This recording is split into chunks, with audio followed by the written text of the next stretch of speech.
자, 이제 사실은 본론으로 들어가야 되는데, 현안 문제를 이야기를 하다가 이렇게 좀 길어진 것 같은데, 우리 구로다 가스히로 기자께서는 출신이 사스마입니다. 사스마, 가고시마에 있었던, 올해가 명치유신 150주년인데, 이 명치유신의 주역들이 사스마, 조슈, 지금 야마구치현, 이런 쪽에서 많이 나왔습니다만, 사스마 출신으로는 사이고 다가모리, 오쿠보 도치미치, 그리고 도고 헤이하치로, 일본 역사, 한국 근대사를 아시는 분들은 다 기억나시는 그런 분이고, 더구나,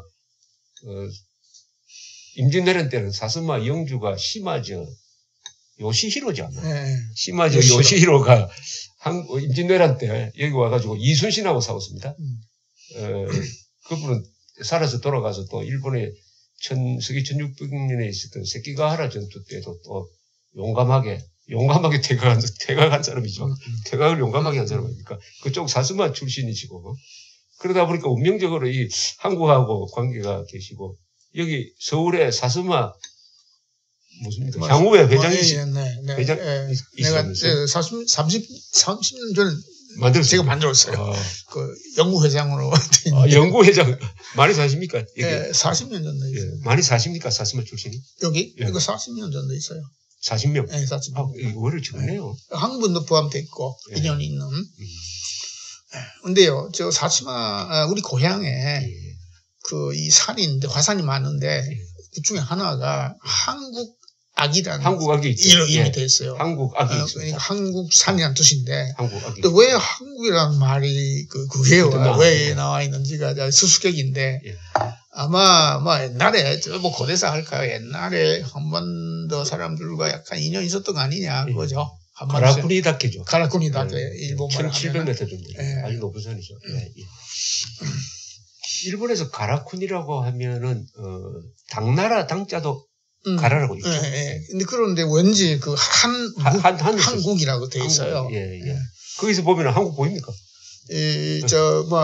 산상 속에서 보일지 모르겠는데, 안 보이죠. 근데, 한번 가보세요. 아마 한국 분들이 가보시면 아주 여러 가지 상상력을 느낄 겁니다. 사이고 다가모리가 정한론을 폈는데, 사실은 한국 경영, 그러니까 조선을 식민지로 만드는데 주로 관여했던 사람들은 이토 히로부미 등등, 조슈 출신이 많죠. 네. 근데 이 사이고의 정한론, 그러니까 한반도 한국을 전복하자라는 민원이라고 되어 있는데, 그 약간의 과전된 이야기고, 여러 가지 설이 있는데, 사이고 다카모리는 소위 강화도 조약 전의 이야기인데, 한국하고 새롭게 국교 수여하자고 할 때 일본의 명치 정부가 생겼기 때문에, 그때 한국이 거부했잖아요. 한국 조정이 거부했기 때문에 내가 특사로 가서談判, 인원하면은 잘 될 것이다.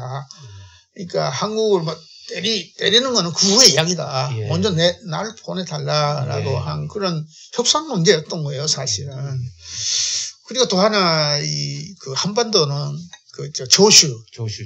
야마구치가 한반도가 가까워서 그럴지 모르는데, 이도 반문을 포함해서 3대, 초대 2대 다 이게 총독이 다 이게 조슈 사람들이에요. 근데 소위 민주사건 일으켰던 뮤라고로 공사도 조슈 사람이고, 그래서 한반도가 조슈의 육군의 하나 세력권에 있었다. 근데 제가 사츠마 사람이어서 괜히 하는 말인데, 만약에 사스마가 주로 해군을 장악한 게 사스마인데, 그 사스마 사람들이 한반도 경영이라 할까요? 이게 해석도라면은 그 후의 역사는 조금 달랐을 텐데. 왜냐하면 대만이 일본 지배에 50년 동안 한반도보다 훨씬 전부터 길게 지배했었잖아요. 근데 결과적으로 대만에 있어서는 그렇게 일본에 대한 반감이 없단 말이에요. 대만은 사스마에서 정복을 했습니다. 그래서 약간 역사의 if라는 거 안 되는 이야기지만은. 재미삼아 그렇게 상상을 할 수 있겠네요. 사스마가 한반도에 관여했더라면은 조금 더 괜찮은 역사 예술동 아니냐라고, 망상하는 거죠, 망상. 그것도 잘못하면 망은데. 네, 그렇죠. 근데 지금 말씀하시는 거는 역시 대만의 역사가 또 한국 역사하고 다르니까, 그죠? 다르지. 네. 대만은 외세 지배를 많이 받았고, 일본도 다른 외세 중에 하나였으니까, 우리는 또 외세 지배를 직접 받은 것은 몽고 때 있었고, 그 다음에 처음으로 일본으로 받았습니다. 여기에 뭐 완조가 있었고, 그렇죠. 대만에는 막 그만큼 막 나라다운 나라가 없었던 것도 그렇고. 또 일본 고대사에서 이제 한국이 일본으로 뭐 불교, 한자 등등을 전해준 그런 이 경력도 있고 하니까 독특한 관계인데, 저는 뭐 영국과 프랑스 사이에 그 수많은 전쟁을 한 과정하고 비교하면은 전쟁은 참 적었던 관계입니다. 예, 한국과 일본 사이는 요 바다가 있는 걸 감안하더라도 세계에서 아마 붙어 있는 나라 치고는 전쟁이 가장 적었던 나라. 지금 좋은 말씀이에요. 저 구라파의 프랑스와 영국 사이 역사와 비슷한 면이 있어요. 그렇죠. 근데 이번에 좀 책에는 안 썼는데 옛날에요, 김옥균이가 했던 이야기인데라고 들었는데, 그 당시 면치 시절에 19세기 말에 일본이 동양의 영국이 된다면은 우리는 동양의 프랑스가 되자라고 했다는 말이 있어요. 그러니까 결과적으로 그게 안 됐었지만은 영국과 프랑스가 완조가 지금 프랑스 완조가 아니지만은 영국 완조는 프랑스에서 건너간 사람이잖아요. 노르만 왕조. 그러니까 일본 천황 일가에 하나의 백제의 빛이 들어갔다 있는 것도 비슷한 거죠. 그러니까 있을 수 있는 거니까. 아까 말씀드린 것처럼 전쟁 많이 프랑스와 영국 많이 변경 전쟁 했었잖아요. 근데 일본은 그렇게 한반도하고는 전쟁은 그렇게 안 했었죠. 그러니까 오히려 사이가 좋아져야 되는데. 오히려 전쟁을 적게 했기 때문에 사이가 나쁜지도 모릅니다. 그럴지 모르겠네. 전쟁을 많이 하다가 보면은 친해집니다. 그러네. 그럴지 모르겠네. 제가 심심풀이로 1066년에 노르만 세력이 잉글랜드를 점령한 이후에 통계를 한번 보았더니, 영국하고 프랑스 사이에 전쟁을 한 20번 했습니다. 그래요. 20번 하다가 지쳐가지고 이제 1815년 워텔루를 마지막으로 해가지고는 이제 지난 나라가 되버렸죠. 그러니까 독일에 상대를 하다가, 지금 김옥균 말이 참 좋은 말인데, 단 그렇게 그 말이 왜 실패했느냐? 일본이 영국, 한국이 프랑스가 돼야 되는데, 일본은 영국이 되었지만 한국은 프랑스가 되지 못한 거죠. 그러니까 한국이 강해야 그 관계가 성립이 되고, 역사적으로 한국이 한반도가 통일되고 강한 나라가 딱 중심에 들어서면은 동북아 전체가 평화가 오는 게 돼 있지 않습니까? 바로 신라의 삼국 통일로 해서 한 200년 이상 동북아에 고대사의 황금기가 왔고, 그때 문화가 발달했고, 공통된 가치관이라고 볼 수 있는 그 불교를 가지고, 불교 문화로 해가지고 이렇게 교류를 했던 적이 있습니다. 다만 한마디 말씀드리고 싶은 거는, 한국이 강해져야 돼요. 강해졌어요. 강해졌는데. 지금 강해졌죠. 근데 강해졌더라면은 과거의 한에 대해서는 그렇게 집착하지 말라는 거죠. 여유를 가지라. 여유를 가지고, 일본에 대한 어떤 역사적인 한이 너무 계속돼서 거론되는 것 같아서, 그것이 일본 측에서 약간 지루하다. 거부감 있는 거예요. 그런 점에서는 한일관계 참 재밌는 역사 관계인데, 우리나라는 최근에 겪었던 일본에 대한 원한, 이게 일종의 상당수 국민들한테는 콤플렉스가 돼 있는데, 그건 사실은 지식인들일수록 강합니다. 보통 사람들은 안 그래요. 피플 투 피플 관계는 여전히 지금 건강하다고 봅니다. 지금 뭐 관광객들이 한국에서 일본으로 점점 많아지는데, 좀 불행하게도 일본에서 한국에 오는 사람들이 정체되거나 230만 밖에 없어요. 많지 않잖아요. 그러니까 3분의 1이에요. 올해는 또 어떨지 모르겠네. 그래서 오히려 그것이 일본 측에 문제가 있다고도 할 수 있죠. 그러니까 그다음에 일본 사람들은 또 과거에 고대사에 대해서 솔직하게 이야기하지 않더군요. 한국으로부터 영향을 뭐 그걸 자꾸 숨기려고 하고 하는 그런 경향이 그것도 좀 있어. 그것도 약간 오해가 있는 것 같기도 하고 우리는 그 학교 교육에 있어서요 와인 박사 이야기도 배우고 한자 풀교가 한 번에서 건너왔다 다 배웠어요. 근데 안중근 이야기도 우리 학교 시절에 나왔었으니까 전혀 모른다고는 할 수 없고 아는 사람은 알고 오히려 오사카 같은 데 가면은 와인 박사의 그 백제의 어떤 신사도 있고 이름까지 많이 나와 있잖아요. 그래서 막 그렇게 부정적으로만 보지 마시고요. 근데 그게 재밌어요. 날 오카자키 히사히코시가 쓴 이 도나리노 군이대 강가에다가 이 나라에서 생각하는 그 책을 보면 아주 재밌는 게 이상하게 학교에서 배울 때는 백제에 대해서는 좋게 배웠는데 신라에 대해서는 나쁘게 배웠다는 거예요. 그래서 한일 간의 이 감정의 뿌리에 들어가 보면은 신라 백제 감정이 있다고 저는 생각합니다. 그건 너무 이렇게 해서 깊게 들어갈 이야기는 아닌데 그래서 신라가 삼국통일 해버리니까 또 일본의 그 7세기 이후에 일본 고대사에서는 또 이 백제의 영향 또는 백제 출신들이 뭐 권력을 잡은 그런 흔적도 있고 하니까 한일 간의 감정, 백제 신라의 감정 그러면 이 뿌리가 굉장히 깊은 건데 뭐 거기까지 거슬러 올라갈 필요 없이 현대가 중요하니까. 조갑수에는 신라를 조금 또 배우라 알아라 그런 거네. 뭐 그것도 일리가 있네. 아니 오카자키 히사히코시 쓴 책에 보면은 한국 역사에 대해서 다소 비판적이지만 신라의 삼국통일에 대해서는 굉장히 높게 평가하고 또 우리가 1945년 이후에 대한민국을 발전시킨 데 대해서는 또 일본이 높게 평가하죠. 두 가지 역사에 대해서 일본이 대체로 높게 평가합니다. 예. 자, 그 다음에 이 책을 읽고 제가 좀 사실 창피하게 느꼈던 게 이게 이방자 여사 장례식 이야기를 쓰셨다고요.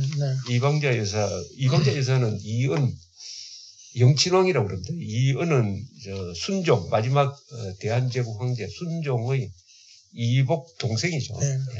그분이 그 마지막에 황태자라고 황태자 영친왕 황태자. 그때 대한제국이 그런 제국이었으니까 황제로 불렸습니다. 그러나 한일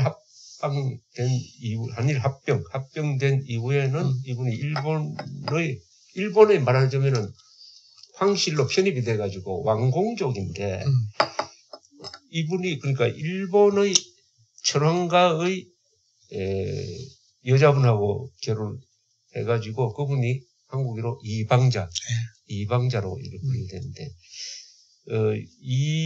이은공은 1963년 무렵에 한국으로 귀국을 했는데 병석에 쭉 있었습니다. 실어증이 걸려가지고 있다가 먼저 돌아가시고 이방자 여사 장례식이 이게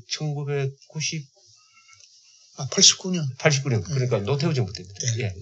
장례식을 했는데 그때 장례식 그 자세히 아주 메모를 철저하게 가지고 썼는데 거기 보니까 사진 기자들이 너무 무례하게 취재를 해가지고 좀 이 장례식이 질서가 없었다. 그 음숙해야 할 장례식이 그거 지적한 게 저는 얼굴이 화끈거리더라고요.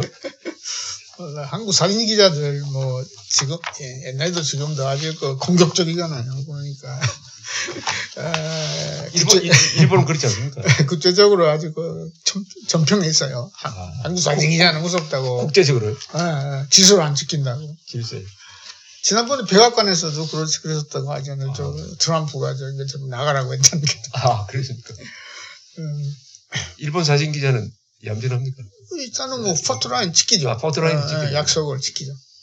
여기 보니까 좀 심하던데 그 장례식에 무슨 관 위에 올라갔다고요? 관 위에 사진 기자가 관 위에 올라갔다. 근데 이걸 보면서 이게 우리나라 사람들이 이게 의식 행사 이번 뭐 평창올림픽은 참 잘하고 더구나 서울올림픽 개막식 같은 거는 정말 저는 감동적인 장면이라고 생각하는데 이런 행사에서 실수하는 경우가 많고 정밀성이 좀 부족하고 일본 분들 정확한 일본 분들 보면은 이렇게 보이겠구나 하는 생각이 하나 들었습니다. 그리고 이 조총련 북송사 1950년대 말부터 일본에서 조총련이 아닙니다. 제1동포 주로 조총련이겠지만은 약 10만 명을 북한으로 보냈는데 일본을 내서는 귀환 사업이라고 합니다. 귀환 사업. 그것이 결국 생지역으로 냈고 거기에는 또 한국인과 결혼한 일본 여자분들도 수천 명이 따라갔습니다만은 거기에 대해서 솔직하게 이게 일본 언론에도 책임이 있다 하는 그 글을 쓴 대목이 상당히 길게 나오더라고요. 네. 제가 약간 취재상 관여했었죠. 소위 한국 조총련 계열이지만 한국 동포 북송 사업이라 했었잖아요. 그 니가타항에 가가지고 그 북한 배를 타가지고 떠나는 것을 제가 취재를 했었죠. 예. 그래서 제가 그때에 제가 취재했던 거 일단 북송 동포 사업이 중간에서 중단됐다가 시작한 다시 했죠. 재개된 거 71년도였는데 봄이었는데 그때 니가타 가가지고 일주일간 있으면서 취재를 했는데 그때 제가 쓴 기사에 북한 배를 타가지고 가는 것을 보면서 인도의 배, 인도주의 배, 인도의 배, 그리고 인도 항로, 배를 타고 인도의 항로, 항로라고 인도주의적인 사업이다라고 해서 일단 찬양한 거죠. 그러니까 이 구로다 기자의 하나의 트라우마가 돼가지고. 소위 낙원에 기획하고 사회주의 건설에 이렇게 참가해가지고 좋은 일을 하는 것이다. 라고, 썼는데, 결과적으로 지옥으로 보냈다는 걸 나중에 알게 된 거잖아요. 근데, 그거는 구로다 기자만 그랬었던 거 아니고, 그 당시 보수, 진보 다 언론들이 다 그렇게 썼었죠. 그래서 아주 미안한 이게 느낌이 있어서 마음에 걸렸던 부분이에요. 그거. 그때 교도통신 기자였죠. 네. 그때 저는 상계 아니었지만 보수 신문의 상계에도 그렇게 썼었어요. 그 당시에. 근데 그것이 왜 그러냐 하는 건데 그 당시에 일본 언론에 직인 사회가 그랬었는데 하나의 환상, 사회주의 북한에 대한 환상이 있었으니까 무조건 좋은 일이다 해서 북한이 하는 일이 좋은 일이다라 그런 거 있었고 여러 가지 요인이 있었는데 완전히 속았던 거죠. 그런데 역시 이걸 읽어보면은 이념이 무섭다는 생각을 했습니다. 이념이란 게 아무것도 아닌 게 아니고 이념이 얼마나 무서운 힘을 발휘하느냐. 그러니까 일본 같은 데서도 1950년대 말에 북한 생지역으로 보내는 사업이 1971년에 다시 시작돼가 이거 80년대까지 계속됐잖아요. 그때는 이미 북한이 어떤 체제인지 다 알았을 텐데 그런데 언론이 그에 대해서 본격적으로 비판하기 시작한 것은 북송 사업이 다 끝난 다음에 최근 아니겠습니까? 최근에요. 80년대 이후 아닌가 생각해요. 그러니까 88 올림픽 이후에요.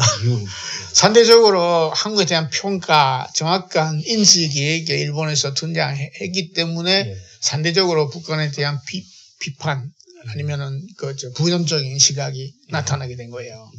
88 올림픽 아주 커요. 영향이 커요.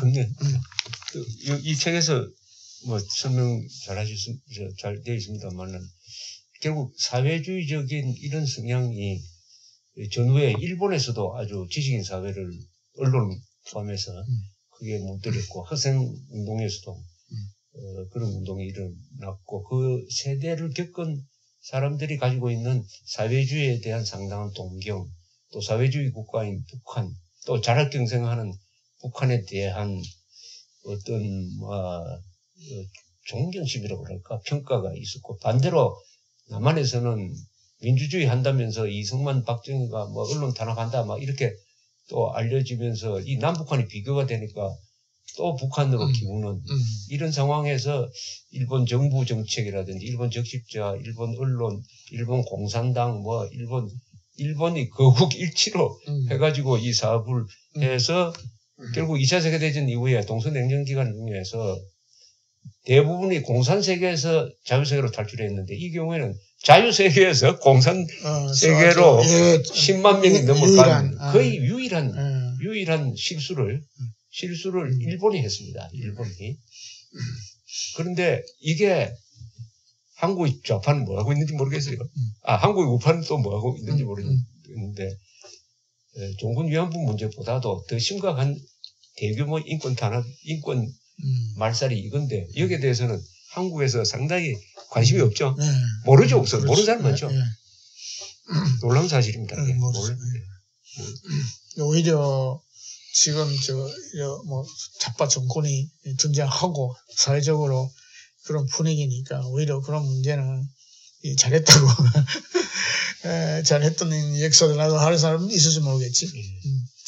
이 사실은 아십니까? 우리가 6.25 때 북한이 돌려보내지 않는 국군 포로가 6만 명이었어요. 아시죠? 6만 명에 대해서 지금 역대 한국 정부가 북한과 그 수많은 접촉을 하면서도 돌려달라는 공식적인 요구를 한 번도 한 적이 없습니다. 이러니까 저는 한국의 이 자유민주 세력이 지금 좌파로부터 이렇게 당하는 이유 중에 하나라고 생각합니다.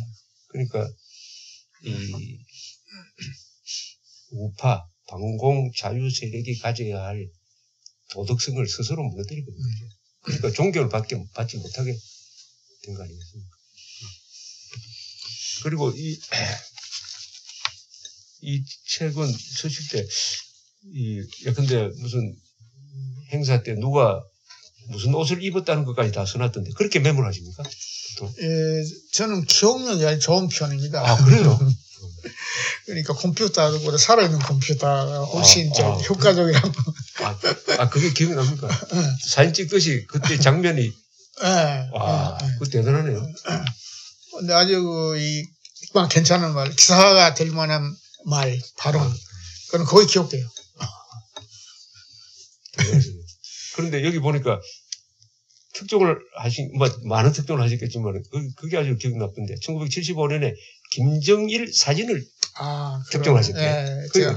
하나의 자랑거리인데, 그 당시에, 70년대 초에, 소위 북한에서 부계자 문제가 거론되어 있는 것 같다라는 정보가 일본으로 들어와가지고, 제가 그걸 열심히 취재를 했었죠. 북한이 완전히 그걸 감췄던 시절인데, 그래서 후계자가 아들이 될 것 같다라는 정보가 있었어요. 근데 그 어떤 날에 일본에서 나오는 교포신문에 그 아들이라는 사람이 실제로 북한 대표단으로 일원으로 도쿄에 와 있었다라는 사진이 나온 거예요. 근데 그걸 보고 이게 사실인지 아닌지 알 수 없잖아요. 그런데 이 사진 중에 이 젊은 사람이 그 김정일이라면은 진짜 김정일이랑 사진이 있으면은 비교할 수 있으니까 비교하자고 해서 열심히 찾았어요. 찾았더니 아는 초청년 어떤 언론인이 아는 친구가 있었는데 사실 내가 가지고 있었다. 그래요. 북한의 평양에 그 조국 방문단이 갔을 때에 우연히 평양 지하철에서 김일성 밑에 옆에 있는 아들이 이 사진을 찍었다는 거예요. 이것이 이게 김정일이다라고 30몇 살. 그 사진이 제가 입수해가지고 이 사진 보면은 이게 일본에 왔다는 거는 사실이 아니다. 라는 기사를 썼어요. 그게 처음이에요. 그 김정일의 사진이. 근데 그 김정일이 보도한 김정일이 그 김정일이 맞다는 게 확인되는 데까지는 시간 좀 걸렸겠네요. 응? 그 신문에 난 사진이 진짜다 하는 게 확인하는 과정이. 내가 입수한 사진. 아니 그거는 쫓는 사람들이 현재 갔다 온 사람이 그 사람 말을 믿고 일행이 다 있었다는 거야. 그렇게 아들이 옆에 있다고 해요. 완전히 그런 모습이에요. 관태자처럼. 아주 세계적인 특종이네. 특종을. 근데 그 당시에는 별 관심 없었잖아요. 그러니까 크게 안 나왔었지.